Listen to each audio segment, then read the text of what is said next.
Welcome to my channel. My name is Amber and I am a stay-at-home mom to 5, soon 6. We are a blended family from Canada. Today I have my very first What's for Dinner video. I'm very new to this whole thing. I'm learning camera angles. We have a very small kitchen that I'm trying to work with. Not a lot of space to get great shots. I am working with what I have. True believer when you are new to something or even when you're cooking, use what you got. So I'd like to share with you our roast beef dinner. I didn't get a final shot of this meal. I just kind of showed you the food once it was done cooking. Moving forward, I then showed you a spaghetti supper that we did. I did show you that final shot, and we did do a brownie baking. A little side note, if you watched my grocery haul, we did plan a tater tot casserole that I had planned to film and show you. Unfortunately, learning and giving myself grace, I filmed that video without actually pressing record. So that's a recipe I would like to share with you at a later date.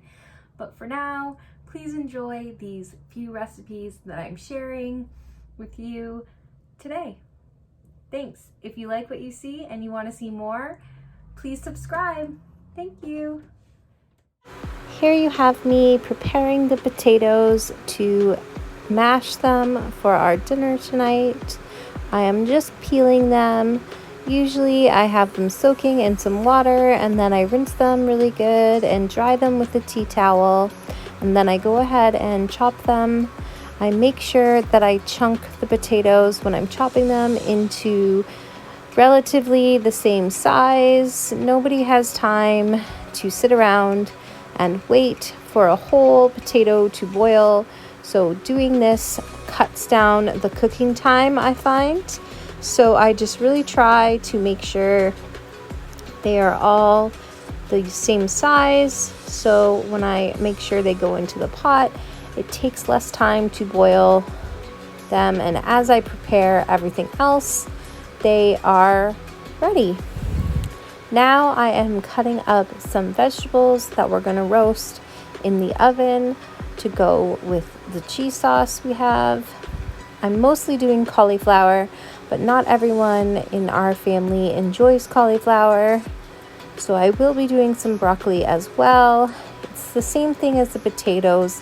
I really try to make sure that all of the pieces of cauliflower are chopped to the same size, and I'm just putting it into the sink, in the colander, in the sink, ready to be washed. That's really hard to say, but I'm placing them in there and I will give them a good rinse once they are all chopped and ready to go.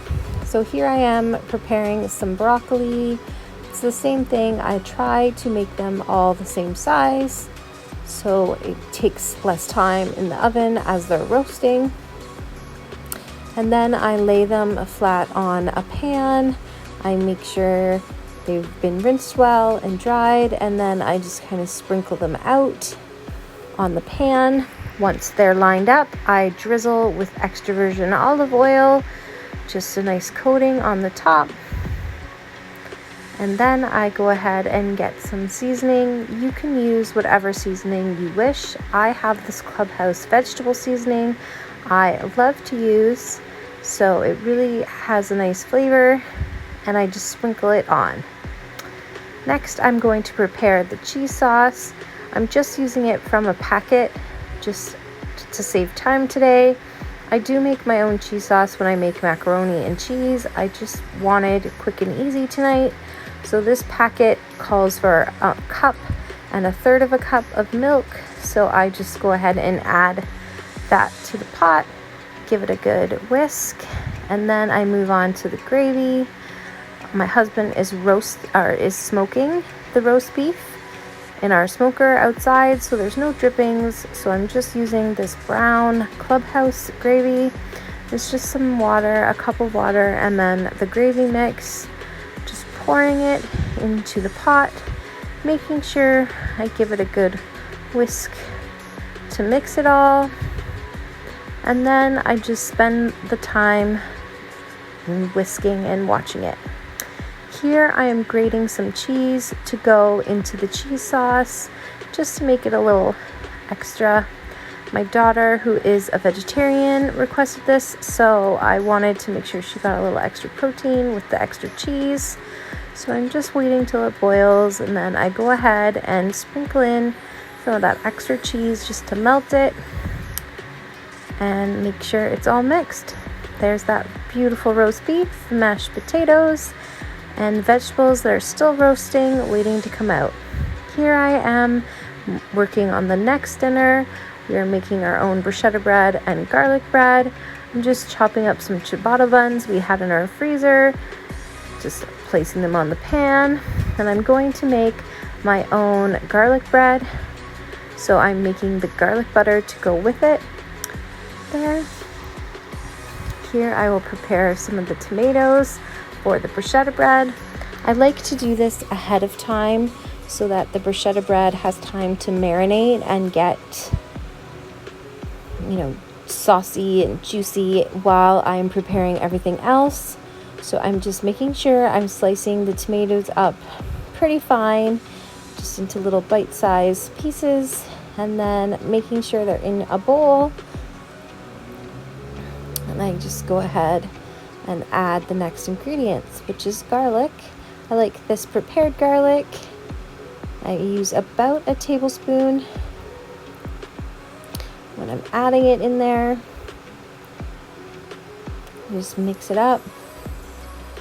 It smells so good, I can almost smell it from here. Just making sure I have a little bit more. Yep. So putting that off to the side, and then I'm using some of this basil I have. Fresh basil is preferred, but we didn't have any, and you really just got to use what you have on hand. So I'm just giving it a good sprinkle over the top, and then I'm adding some Parmesan cheese.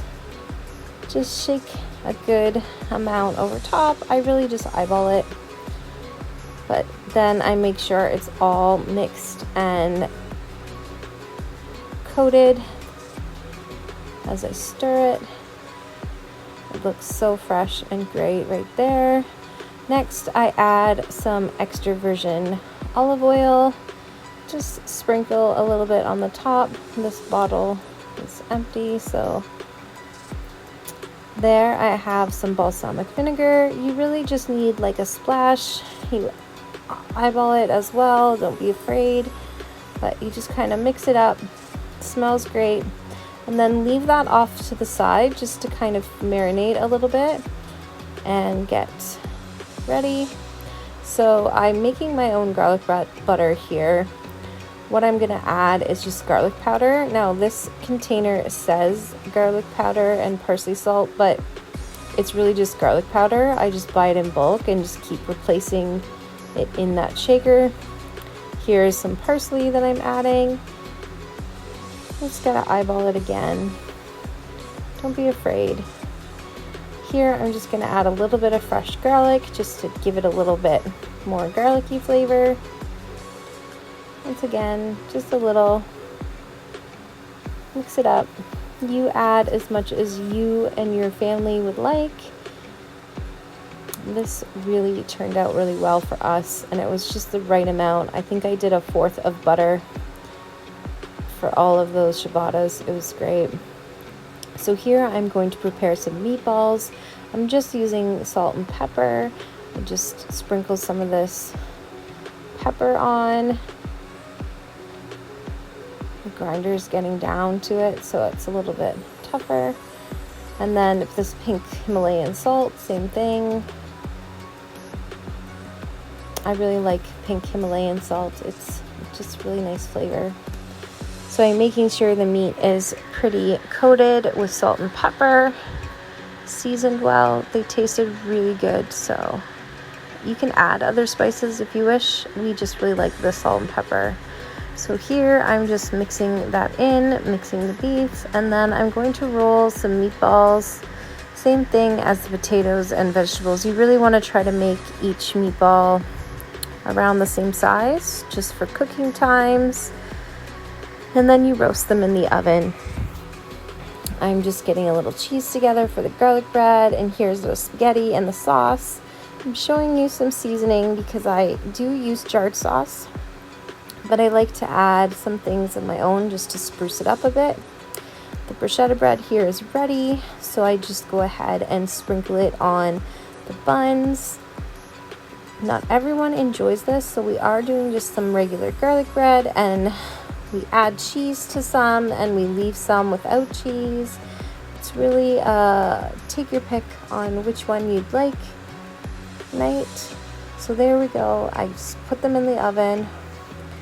Here I am preparing the sauce. Like I said, I like to add some ingredients, so fresh garlic goes in, as well as some Italian seasoning.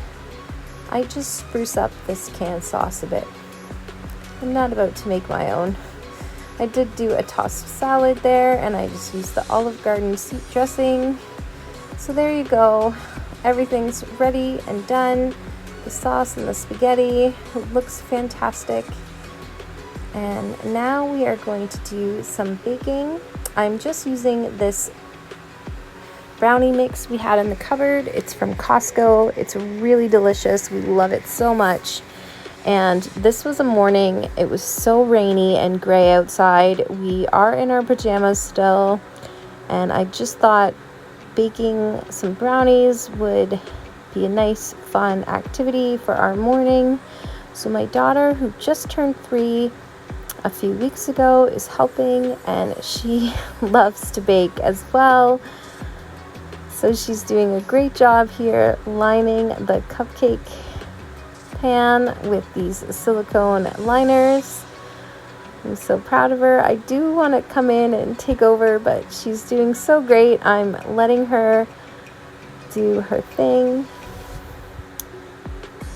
And the pan is ready to go. Look at her, cutie. I had to add this because she's just stealing the show here. So I really enjoy this. It's easy to mix. It's just 1/3 a cup of water. I love the brownie mix. It has little chocolate bits in it. If you haven't tried it from Costco, you really should.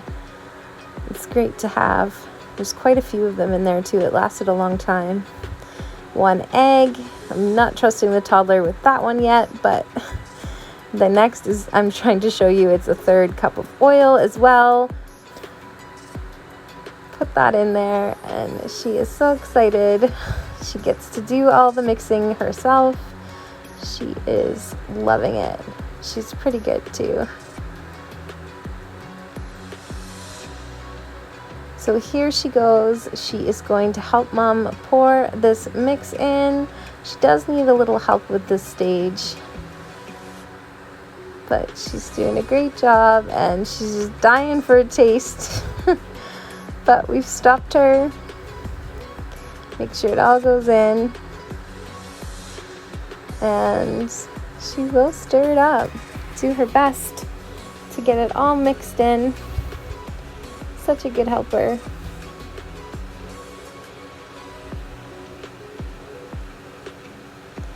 A little bit tough.